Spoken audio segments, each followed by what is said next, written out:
Good morning, everyone. And also, Oops, drop close to the mic, okay. I'm usually a podium hugger anyways. Good morning, everyone, and really appreciate you, Senator Johnson, for hosting us today. And I really want to thank all of our speakers, especially the vaccine injured, because you are showing us your vulnerability and your courage, and you inspire me at least. My name is Linda Wastella. I'm a professor. I'm trained in pharmacy, public health, and health policy. I teach and conduct research at the University of Maryland School of Pharmacy, and my views are my own. Before I tell you a little bit about myself and then how the very credentialed scientists and clinicians came together, I want to describe the format for today. You are going to hear testimonies from two kinds of people. You're going to hear from the experts, the clinicians, the scientists, the lawyers, the patient advocates, and more importantly, you're going to hear from the vaccine injured. You're going to hear very powerful testimonies about their experiences.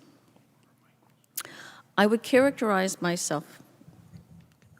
Okay, thank you. Okay, closer.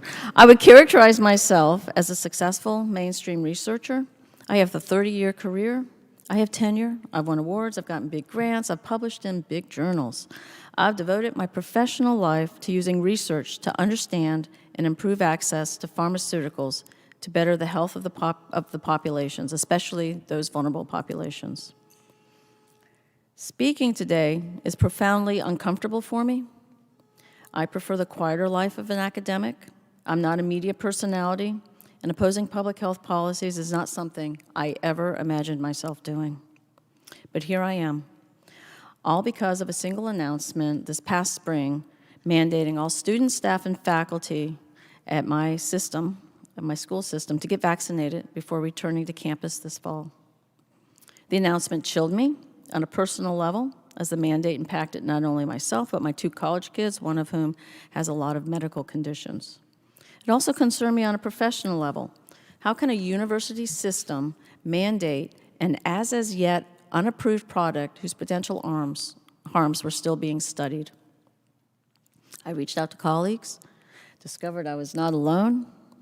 This past June, a group of us, scientists, clinicians, and advocates, we filed a citizen petition to the Food and Drug Administration to express our concerns about the rapid mass rollout of vaccines, which were not yet approved.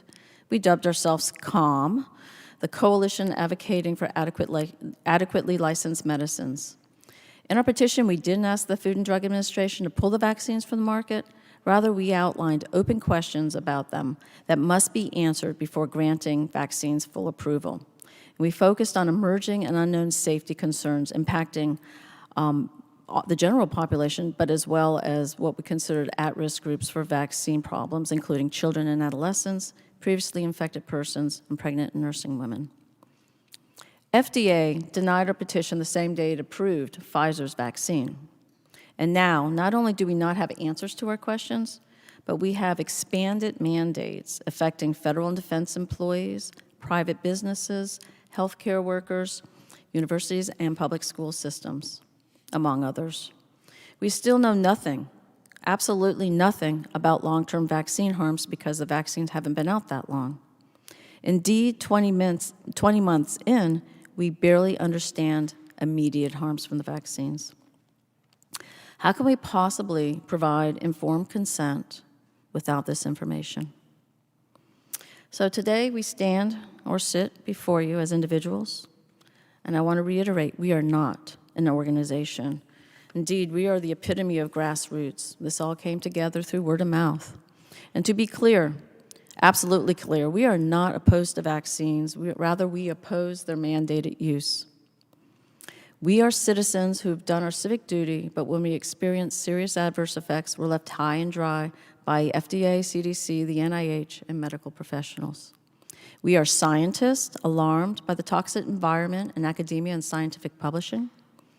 We are military leaders concerned about vaccine safety in the armed services. We are clinicians who want to treat patients harmed by vaccines, but whose practices are limited by their employers and professional boards. And we are lawyers and patient advocates seeking help for our injured clients and their families. We are the people you haven't heard from. And we have nothing, absolutely nothing, to personally gain from being here. Indeed, We have everything to lose, including our jobs, our titles, our livelihoods. But we don't intend to go away until we see some real change. Please understand, this is not a compromise to decide which is worse, the disease or the vaccine. Such a premise is myopic and ignores the people who serve the public's health and now require care they've yet to receive. I hope, we can all agree adverse events that disable and kill are not acceptable outcomes. I do believe we can do both. Provide vaccination, access to those who choose to be vaccinated, and we can assess the safety of these products in a rigorous and thorough fashion in order to provide safer treatments and protocols. Today, let's forget the tribes. Let's forget left versus right, red versus blue, politically correct versus politically incorrect. Let's forget vaxxed versus unvaxxed. We just ask that you listen. We aim to challenge the perspectives and things you believe to be true. In turn, we ask for you to challenge us. Thank you.